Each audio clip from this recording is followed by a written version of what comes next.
بسم اللہ الرحمن الرحیم وبہ نستعین والحمد للہ رب العالمین وصلی اللہ علی نبینا محمد وعلی آلہ وصحبہ اجمعین اما بعد۔ کتاب التوحید شیخ الاسلام محمد ابن عبد الوہاب رحمہ اللہ کی شہرہ آفاق کتاب سے ہم سلسلہ وار درس دے رہے ہیں، جس میں ہم آج اللہ کے فضل و کرم سے پہلے باب کے اختتام کو پہنچ گئے ہیں۔ آخری حدیث جو شیخ نے ذکر کی ہے، فرماتے ہیں قال شیخ الاسلام وللترمذی وحسنہ عن انس رضی اللہ عنہ قال سمعت رسول اللہ صلی اللہ علیہ وسلم یقول قال اللہ تعالی یا ابن آدم انک لو اتیتنی بقراب الارض خطایا ثم لقیتنی لا تشرک بی شیئا لاتیتک بقرابها مغفرہ۔ امام ترمذی نے یہ حدیث روایت کی ہے اور اسے حسن قرار دیا ہے، اور اس حدیث کے راوی صحابی ہیں انس ابن مالک رضی اللہ عنہ۔ انس ابن مالک رضی اللہ عنہ مشہور انصاری صحابی ہیں، رسول اللہ صلی اللہ علیہ وسلم کے خادم ہیں، 10 سال تک آپ کی خدمت کی ہے۔ اللہ کے نبی صلی اللہ علیہ وسلم نے ان کے حق میں دعا فرمائی تھی، اے اللہ ان کے مال و اولاد میں کثرت عطا فرما، اور چنانچہ اس دعا کے نتیجے میں ان کا باغ سال میں 2 بار پھل لاتا تھا، اور بہت بڑی تعداد میں ان کے بیٹے پوتے پڑ پوتے ان کے سامنے ہوئے۔ یہ حدیث، اس معنی کی حدیث مسند احمد وغیرہ میں بھی ہے ابو ذر رضی اللہ عنہ سے، اور ایسے ہی عبداللہ ابن مسعود رضی اللہ عنہ سے حدیث ہم انشاءاللہ آگے ذکر کریں گے۔ تو یہ اصل میں یہ حدیث ایک طویل حدیث کا ٹکڑا ہے، شیخ نے صرف ترجمۃ الباب سے متعلق ذکر کیا ہے۔ انس رضی اللہ عنہ کہتے ہیں کہ میں نے رسول اللہ صلی اللہ علیہ وسلم کو فرماتے ہوئے سنا کہ اللہ تبارک و تعالی نے فرمایا، اے آدم کے بیٹے، اگر تو میرے پاس زمین بھر کے گناہوں کو لے کے آئے گا اور پھر تو مجھ سے اس حال میں ملاقات کرے گا کہ تو نے میرے ساتھ کچھ بھی شرک نہ کیا ہوگا، تو میں زمین بھر کے مغفرت اور بخشش لے کے آؤں گا۔ یہ حدیث کا ٹکڑا ہے۔ پوری حدیث اس طرح ہے کہ رسول اللہ صلی اللہ علیہ وسلم نے فرمایا کہ اللہ تبارک و تعالیٰ نے فرمایا۔ ایسی احادیث جس میں رسول اللہ صلی اللہ علیہ وسلم اللہ تعالیٰ کی طرف نسبت کر کے کوئی بات بیان کریں اور وہ قرآن مجید میں نہ ہو تو اسے حدیث قدسی کہا جاتا ہے۔ یہ حدیث قدسی ہے۔ تو اللہ تعالیٰ نے فرمایا، اے آدم کے بیٹے، یبن آدم، اے آدم کے بیٹے۔ اور آدم علیہ السلام چونکہ ساری ذریت انہی کی ہے، اس لیے ابن سے یہاں صرف بیٹے ہی نہیں بیٹیاں بھی مراد ہیں۔ اے آدم کے بیٹے اور اے آدم کی بیٹیاں، آدم کے بیٹے اور بیٹیاں جو بھی ان کی نسل سے ہیں، سب کو اس میں خطاب ہے، سب اس میں شامل ہیں۔ اے آدم کے بیٹوں اور بیٹیوں، انک ما دعوتنی ورجوتنی غفرت لک علی ما کان منک ولا ابالی۔ جب تم مجھ سے دعا کرتے ہو اور مجھ سے امید رکھتے ہو تو میں تمہاری بخشش کر دوں گا، اور مجھے کوئی پرواہ نہیں ہے۔ تو اللہ تعالیٰ نے فرمایا، جب تم مجھ سے دعا مانگو، دعوتنی، مجھ سے دعا مانگو۔ دعا کی 2 صورتیں ہیں، ایک دعائے طلب اور دعائے سوال ہے، جس میں بندہ کچھ اللہ سے مانگتا ہے، جیسے کہ یا اللہ مجھے رزق دے دے، یہ دعا ہے۔ اور ایک دعا عبادت ہے، ہر عبادت دعا ہے۔ آپ صلاۃ پڑھتے ہیں، یہ عبادت ہے، یہ دعا بھی ہے۔ آپ زکوٰۃ دیتے ہیں، یہ عبادت ہے، یہ دعا بھی ہے۔ تو اسے دعائے عبادت کہتے ہیں۔ تو جب یہاں اللہ کے نبی صلی اللہ علیہ وسلم نے فرمایا کہ اللہ تعالیٰ نے فرمایا کہ اے بندہ، جب تک تو مجھ سے ہی دعا کرتے رہے اور میری ہی عبادت کرتا رہے، یہ دونوں چیزیں شامل ہیں، دعائے سوال بھی، اور دعائے عبادت بھی، ورجوتنی اور مجھ سے ہی امید لگاتا رہے، میرے سوا کسی سے امید نہ لگا اور میرے سوا کسی سے دعا نہ مانگ اور میرے سوا کسی اور کی عبادت نہ کر، اگر تو ایسا کرتا ہے غفرت لک علی ما کان من، تو تجھ سے جو بھی عمل سرزد ہو جائے میں سارے عمل کو بخشنے والا ہوں، بخش دینے والا ہوں۔ مغفرت اور بخشش کسے کہتے ہیں؟ مغفرت اصل میں یہ اسی سے ہے مغفر، مغفر جو لوہے کی ٹوپی سر پہ جنگجو پہنتا ہے جسے خود کہتے ہیں، جیسے آج کے زمانے میں ہیلمٹ سر پہ پہنا جاتا ہے، تو اس سے کیا ہوتا ہے سر چھپ بھی جاتا ہے اور سر چوٹ سے بچ بھی جاتا ہے۔ تو یہی مغفرت کا معنی ہے کہ مغفرت میں گناہوں کی ستر پوشی، گناہوں کا چھپ جانا، گناہوں کا ظاہر نہ ہونا بھی شامل ہے، اور اسی طرح سے گناہوں کی جو سزا ہوتی ہے اس سزا کا معاف ہو جانا بھی شامل ہے۔ یعنی اللہ تبارک و تعالیٰ بخشش کر دے گا، یعنی ان گناہوں کو چھپا دے گا، اور اسی طرح سے ان گناہوں کی سزا کو بھی مٹا دے گا اور ختم کر دے گا۔ تو اللہ تبارک و تعالیٰ فرماتا ہے کہ اگر کوئی میری ہی عبادت کرتا رہے، مجھ سے دعا مانگتا رہے اور مجھ سے ہی امید لگاتا رہے، یعنی یہ دعا اور عبادت غفلت کے ساتھ نہ ہو بلکہ اللہ ہی سے امید لگائے اور دل کی حاضری کے ساتھ ہو، تو میں اسے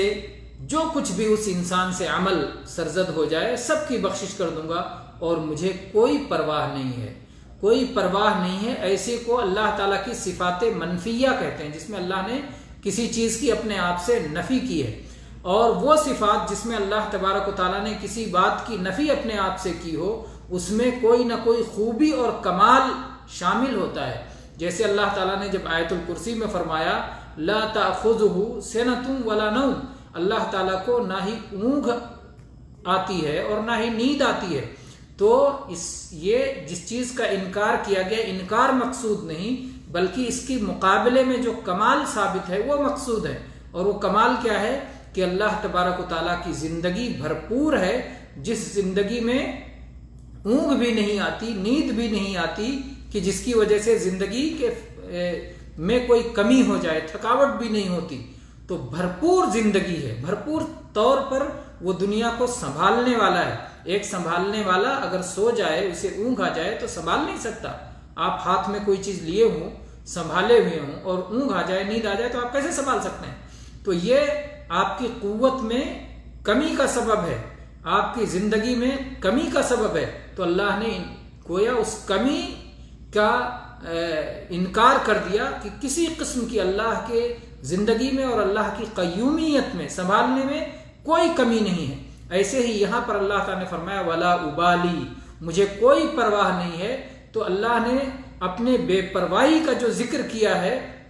اس میں کمال شامل ہے، یعنی اللہ تبارک و تعالیٰ کی سلطنت اور قدرت اس قدر عظیم ہے کہ اس کے سامنے کوئی آ کر اعتراض نہیں کر سکتا، کوئی آدمی اس پر تجویز نہیں پیش کر سکتا، کوئی آدمی وہاں بول نہیں سکتا کہ ایسا کیوں کیا گیا، ایسا کیوں کیا گیا۔ اللہ تبارک و تعالیٰ کے خزانے بہت وسیع ہیں، اور اسی طرح سے اس کا کرم، اس کا فضل بہت عظیم ہے، اور اس کی سلطنت اور قدرت بہت بڑی ہے۔ تو اللہ تعالیٰ فرماتا ہے کہ اگر گناہوں کو معاف کر دیا جائے تو یہ کوئی پرواہ اور سوچنے والی بات نہیں ہے۔ دوسرے لوگ مان لیجئے کسی کو کوئی چیز دیتے ہیں یا کوئی سزا معاف کر دیتے ہیں یا کچھ کرتے ہیں، تو ان کو مختلف قسم کے خطرات درپیش ہوتے ہیں، مختلف قسم کے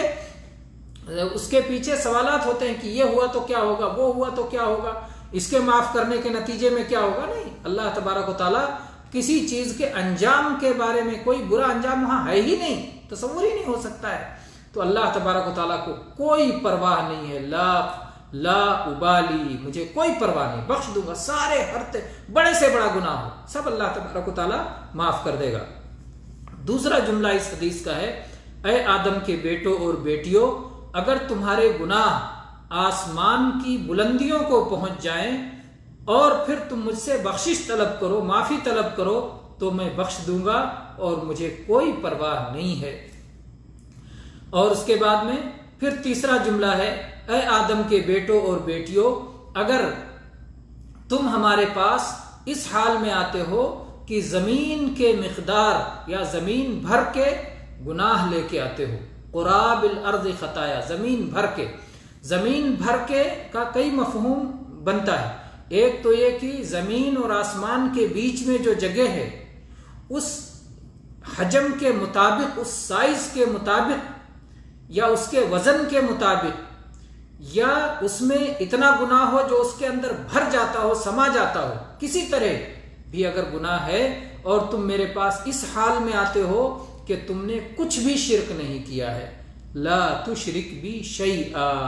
تم نے کچھ بھی شرک نہیں کیا ہے، نہ بڑا شرک کیا ہے، نہ چھوٹا شرک کیا ہے،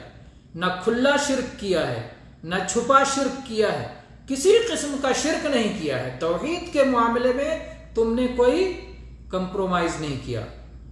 توحید کے معاملے میں تم نے کسی قسم کی لچک اور نرمی روا نہیں رکھی، توحید پہ تم پوری طرح قائم رہے، اللہ کو چھوڑ کر یا اللہ کے ساتھ ساتھ تم نے کسی اور کی طرف، کسی اور سے امید نہیں باندھی، کسی اور کا خوف نہیں رکھا، کسی اور کو اللہ کے مقابلے میں، اللہ کے حکم کے مقابلے میں کسی اور کو آگے نہیں بڑھایا۔ ہمیشہ اللہ تبارک و تعالیٰ تمہارے لیے سب سے آگے، سب سے مقدم تھا، توحید پہ تم قائم تھے، شرک سے دور تھے، ہر طرح کے چھوٹے بڑے شرک سے تم بچے رہے۔ لَأَتَيْتُكَ بِقُرَابِهَا مَغْفِرَةً، تو میں زمین بھر کے بخشش لے کے آؤں گا، ولا ابالی، اور مجھے کوئی پرواہ نہیں ہے۔ تو یہ شرک سے سلامتی گویا شرط ہے بخشش کے لیے، کہ اگر آدمی شرک سے محفوظ ہے تو بخشش ہو جائے گی، لیکن اگر شرک سے محفوظ نہیں ہے تو بخشش نہیں ہوگی۔ جیسا کہ قرآن پاک میں اللہ تبارک و تعالیٰ نے فرمایا، ان اللہ لا یغفر ان یشرک بہ ویغفر ما دون ذلک لمن یشاء، اللہ تبارک و تعالیٰ نے اس کا فیصلہ کر دیا ہے، متعین کر دیا ہے کہ اس بات کو کبھی معاف نہیں کرے گا کہ اس کے ساتھ کچھ بھی شرک کیا جائے، البتہ شرک سے جو کمتر ہے، شرک سے جو چھوٹا ہے، اللہ تبارک و تعالیٰ جس کے لیے چاہے معاف کر دے، جس کو چاہے اللہ تبارک و تعالیٰ معاف کر دے، اور جس کو چاہے توحید کے باوجود اللہ تبارک و تعالیٰ جسے چاہے سزا دے۔ اس لیے توحید کے ذام میں گناہوں کی طرف بڑھنا یہ بھی توحید میں خلل ہے اور دین کے فہم میں خلل ہے۔ اور اللہ تعالیٰ نے کہا کہ اگر تم نے کچھ بھی شرک نہیں کیا، یعنی شرک سے سلامت رہے، اسی سلامتی کا ذکر قرآن مجید کی اس آیت میں ہے جس میں اللہ تبارک و تعالیٰ نے فرمایا ہے، یوم لا ينفع مال ولا بنون الا من اتى اللہ بقلب سلیم، قیامت کا دن وہ دن ہوگا کہ جس دن مال اور اولاد کام نہیں آئیں گے، البتہ جو لوگ ایسا دل لے کے آئیں جو دل محفوظ ہو، جو دل سالم ہو۔ تو کس چیز سے سالم اور محفوظ رہا؟ شرک سے سلامت رہا، شرک سے جو دل محفوظ رہا، اس دل کا قیامت کے دن فائدہ ہوگا۔ اس سلسلے میں علماء کے بہت سارے اقوال ہیں، بہت ساری تفاصیل ہیں۔ علماء نے کہا کہ شرک کی نجاست کتنی بھی بڑی ہو، توحید کے ذریعے وہ سب صاف ہو جاتا ہے،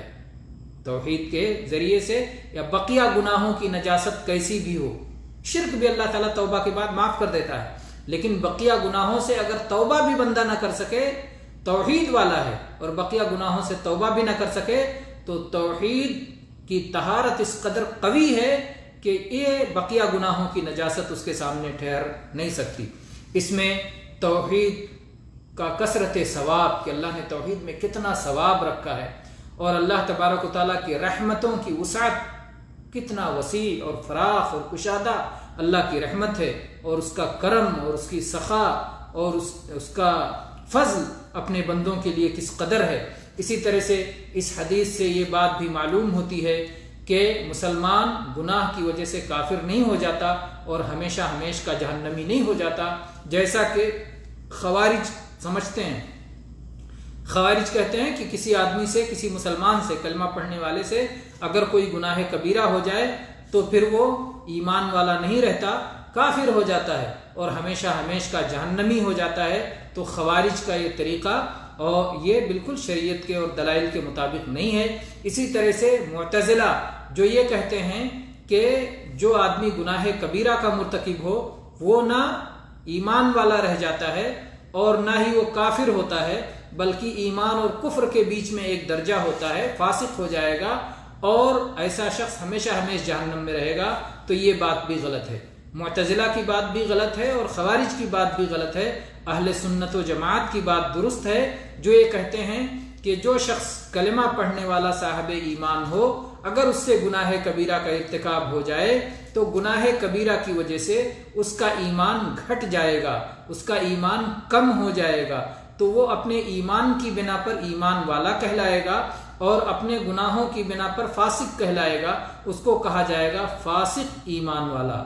گنہگار ایمان والا، گنہگار مسلمان کہا جائے گا یہ۔ اور وہ اگر جہنم میں اسے جانا ہوا اپنے گناہوں کی وجہ سے تو جہنم میں وہ ہمیشہ ہمیشہ نہیں رہے گا، بلکہ اللہ کے فضل و کرم سے ایک نہ ایک دن وہ جہنم سے نکل کر کے جنت میں ضرور آئے گا۔ اس بات پر کتاب و سنت کے دلائل ہیں اور سلف صالحین کا اس بات پر اجماع ہے، اور یہی بات صحیح مسلم کی اس حدیث سے ثابت ہوتی ہے جس میں عبداللہ ابن مسعود رضی اللہ عنہ بیان کرتے ہیں کہ رسول اللہ صلی اللہ علیہ وسلم کو جب معراج میں لے جایا گیا، جب آپ کی اسرا کرائی گئی اور آپ سدرۃ المنتہا تک پہنچے تو آپ کو 3 چیزیں عطا کی گئیں۔ پہلی چیز صلاۃ 5 وقتہ دی گئی، اور دوسری چیز سورہ بقرہ کی آخری آیات دی گئیں، اور تیسری چیز غفر لمن لا یشرک باللہ من امتہ شیئا المقحمات، کہ اللہ کے نبی صلی اللہ علیہ وسلم کی امت میں سے جو شخص کچھ بھی شرک کا ارتکاب نہ کیا ہو، اس کے گناہ کبیرہ کو، بڑے بڑے ہلاک کر دینے والے گناہوں کو بھی بخش دیا گیا، معاف کر دیا گیا۔ تو یہ توحید کی فضیلت اس میں ظاہر ہے، اور اس میں توحید کا مفہوم بھی پوری طرح ظاہر ہے کہ توحید کے معنی میں یہ بات داخل ہے کہ شرک کو چھوڑ دیا جائے، آدمی شرک سے سلامت رہے، شرک سے محفوظ رہے، یہ اس میں داخل ہے۔ امام نے کثیر رحمہ اللہ نے ایک حدیث ذکر کی ہے، مسند احمد اور ترمذی اور ابن ماجہ وغیرہ کی روایت ہے انس ابن مالک رضی اللہ عنہ سے کہ رسول اللہ صلی اللہ علیہ وسلم نے یہ آیت پڑھی، ہوا اہل التقوی و اہل المغفرہ، ہوا اہل التقوی و اہل المغفرہ، اور پھر اللہ کے نبی صلی اللہ علیہ وسلم فرمایا کہ اللہ تعالیٰ فرماتا ہے ہوا اہل التقوی کی گویا تفسیر ہو گئی اس آیت کی، انا اہل اتقا فلا یجعل معی الہ، میں اس کا مستحق ہوں کہ لوگ مجھ سے ڈریں اور میرے ساتھ کسی اور کو معبود نہ بنائیں۔ اللہ کے تقوی اور اللہ کے خوف اور اللہ کی پرہیزگاری کا سب سے بڑا تقاضا یہ ہے کہ اس کے ساتھ کسی اور کو معبود نہ بنایا جائے اور اس کے ساتھ کچھ بھی شرک نہ کیا جائے، یہ اللہ کے تقوی کا سب سے بڑا تقاضا ہے۔ ہوا اہل التقوی، اللہ تبارک و تعالیٰ ہی تقوی کا سب سے زیادہ حقدار ہے، یعنی وہ اس بات کا حقدار ہے کہ لوگ اس کے ساتھ کسی کو بھی معبود نہ بنائیں، کسی کی بھی ادنا درجے کی بھی عبادت نہ کریں۔ اور وَأَهْلُ الْمَغْفِرَةِ، اور اللہ تعالیٰ بخشش کا بھی حقدار ہے۔ تو اس کی تفسیر فرمائی اللہ کے نبی صلی اللہ علیہ وسلم نے، فَمَنِ اتَّقَى أَن يَجْعَلَ مَعِي إِلَٰهًا كَانَ أَهْلًا أَنْ أَغْفِرَ لَهُ، جو شخص اس بات سے بچ گیا کہ وہ میرے ساتھ کسی اور کو معبود بنائے تو وہ اس بات کا مستحق ہے کہ میں اس کی مغفرت کر دوں، اس کے گناہوں کی پردہ پوشی کر دوں اور اس کے گناہوں کی سزاؤں کو بھی معاف کر دوں۔ اللہ تبارک و تعالی ہم سب کو توحید کا سمجھنے والا اور توحید پر جمنے والا اور توحید پر ثابت قدم رکھے، اور ہر طرح کے چھوٹے بڑے اور کھلے اور چھپے شرک سے اللہ تبارک و تعالی ہماری حفاظت فرمائے۔ آمین۔ وآخر دعوانا ان الحمد للہ رب العالمین، وصلی اللہ علی نبینا وسلم۔